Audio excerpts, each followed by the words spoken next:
여기가 어디인지 한번 설명 좀 해주세요. 여기는 제가 근무하고 있는 곳에 제가 따로 쓸 수 있는 방이 있어서 오늘은 설 연휴 첫날이고요. 저희가 따로 할 수 있는 공간이 없어서 부랴부랴 제 근무지로 이장님 모셨습니다. 안녕하세요. 안녕하세요. 일주일 동안 미션을 좀 해보니까 어떤가요? 일단 나를 마주보는 게 엄청 어색했어요.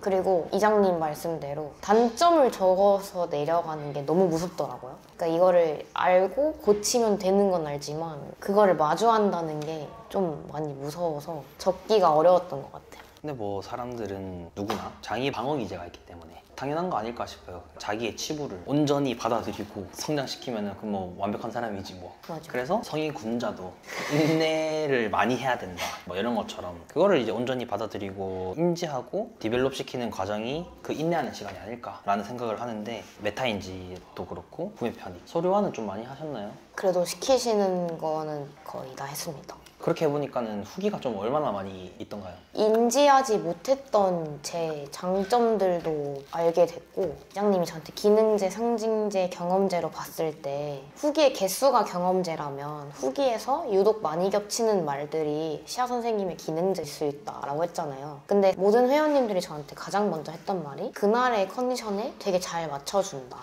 뭐 재미있다. 운동이 무섭지가 않다. 약간 이런 것들 저는 당연한 건 줄 알았는데 또 막상 인터뷰를 해보면서 보니까 당연하지 않을 수도 있다는 생각을 했어요. 그러니까 저는 너무 당연하게 생각하는 건데 타인이 봤을 때는 그게 되게 장점일 수도 있구나 라는 생각을 했었어요. 미션을 하면서. 근데 저도 생각을 했었을 때 1대1 PT라면 당연히 1대1이니까 그리고 1대1은 사실상 그룹이나 뭐 일반 헬스 그냥 이원권 혹은 필라테스 그룹 회원권 이런 것보다는 비용이 당연히 높기 때문에 당연히 그렇게 해야 된다고 저도 생각을 하는데 그러면 그렇지 않은 사람들이 많다라고 보여준다는 건가요? 그 회원님들이 말했을 때? 저도 그렇게 생각을 해서 그렇게 생각하지 않았는데 어쨌거나 우리가 물건 사려고 하면 시장을 여러 군데 돌아다니듯이 우리는 판매자니까 그 자리에서만 그냥 저 이거 잘하니까 이걸 팔겠습니다 라고 가만히 있잖아요. 근데 그렇게 가만히 있는 사람들을 찾아다니는 게 소비자라는 거죠. 근데 그분들이 찾아다녔을 때 아닌 사람들도 너무 많았다라고 하시더라고요. 이번 인터뷰를 하면서. 근데 사실 저는 누군가를 막 깎아내리면서 나를 띄우거나 그런 건 별로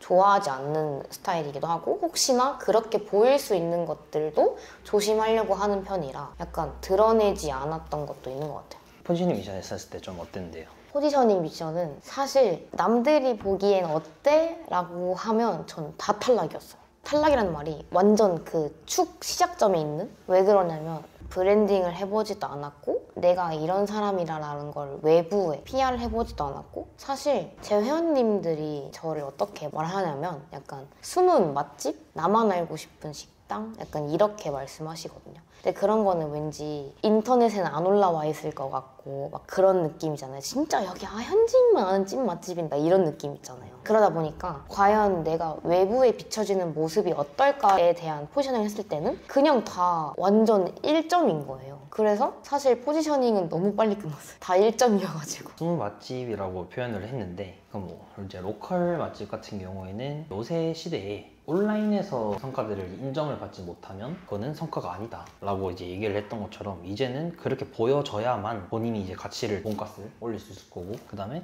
여기서 아무리 열심히 해봤자 다른 센터들 혹은 전국구로 따졌을 때 본인이 실력이 있는 사람으로 비춰지는가 라고 했었을 때 아니라는 거죠. 울산에 있는 사람이 시아 선생님이 잘한다는 거를 어떻게 알 것인가.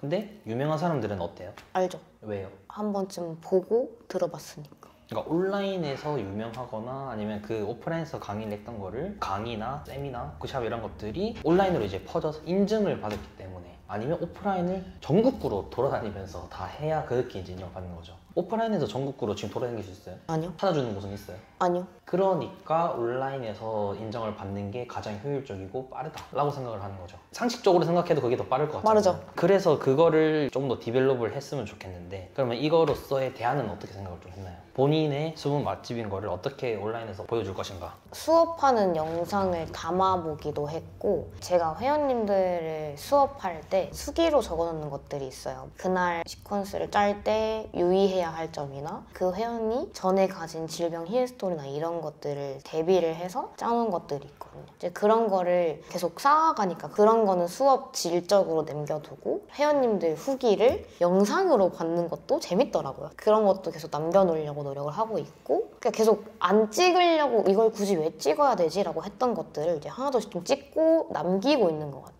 그리고 저희 센터는 근무지 특성상 선생님들이 엄청 많으시거든요. 그럼 가끔 가다가 이제 이 센터에서는 필라테스를 하는 게 저밖에 없으니까 가끔 가다가 시아쌤 근데 이런 문제가 있는 회원님들은 필라테스에서는 어떻게 접근을 해요? 라고 물어보신 선생님들이 가끔씩 계세요. 그러면 저는 원래는 그냥 그때그때 바로 알려주고 끝냈었는데 영상을 남겨서 스터디하는 영상을 좀 남겨놓는다든지 이렇게 좀 서류화하는 작업을 하고 있어요. 유튜버가 다 됐네 라고 생각을 해도 되나요? 그럼요. 왜냐면은 저번 편을 봤었을 때 굉장히 브이로그를 깔쌈하게 찍어주셔가지고 저는 브이로그인 줄 알았어요. 재밌더라고요. 영상 찍는 게. 잘 맞으면 좋은 것 같습니다. 그래서 그런 서류화를 이제 계속 해나가야 되고, 그러면 이제 컨텐츠는 대충 서류화하는 방법까지는 알았으니까 이걸 조금 더 디벨롭하고 싶은데, 근데 이거가 마케팅 축을 이제 또 배워야 되는데 마케팅 축에는 뭐가 있죠? 마케팅 축에 뭐가 있을까요? 아니 전 모르니까 물어보는 거 당연한 거 아닌가요? 워크숍이랑 세미나 이런 것들은 아니 이 영상을 보시는 분들은 모르잖아요. 알 수도 있죠. 다른 영상들에서도 많이 얘기를 했으니까. 아시나요? 마케팅 축에는 뭐가 있죠? 진짜 모르는 것 같아서 계속 질문하는 진짜 몰라요. 아니 이게 던져주면 알지만 모르겠어요. 욕구, 타겟, 대안. 욕구, 대안, 접근이 있습니다. 죄송해요. 하나는 맞췄다. 그래서 앞글자를 따면 욕대접. 욕대접. 욕으로 대접을 한다.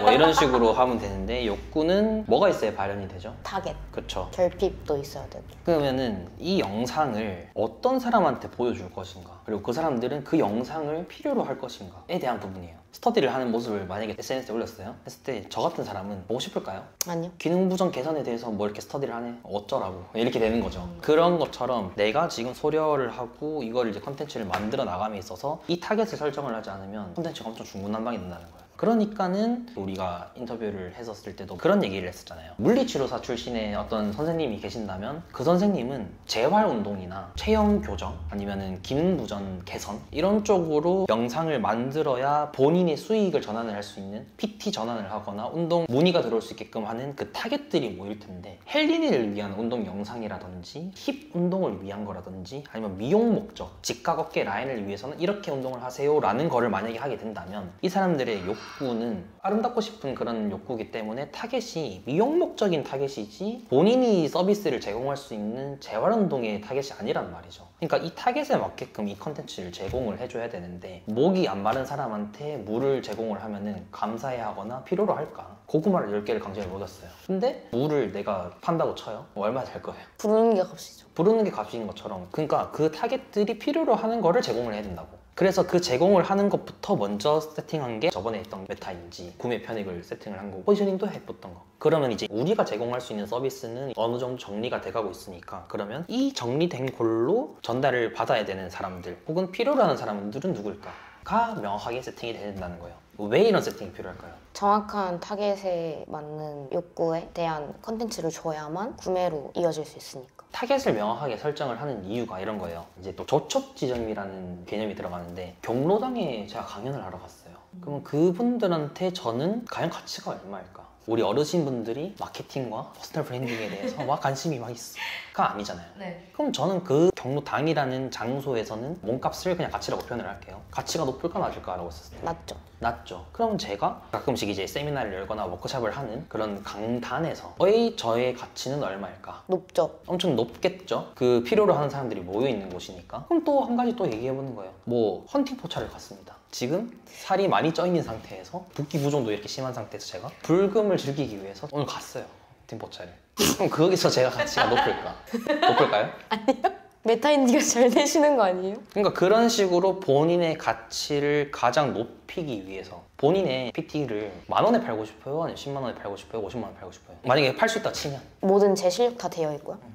그럼 50만 원에 팔죠. 무조건 우리가 일을 하는 이유는 수익이잖아요. 수익을 가장 높게 받을 수 있는 거는 내가 가지고 있는 그 서비스를 누가 제일 필요로 하는가, 그 사람한테만 제공을 하자라는 거예요. 근데 이걸 세팅을 안 하고 매번 퍼스널 브랜딩을 하니까 어떻게 돼요? 비키니 사진 올렸다가 뭐 운동 영상 올렸다가 뭐 갑자기 공부하는 거 올렸다가 대체 타겟이 누군데? 트레이너인지 일반인인지 너무 구분이 안 가는 거네요.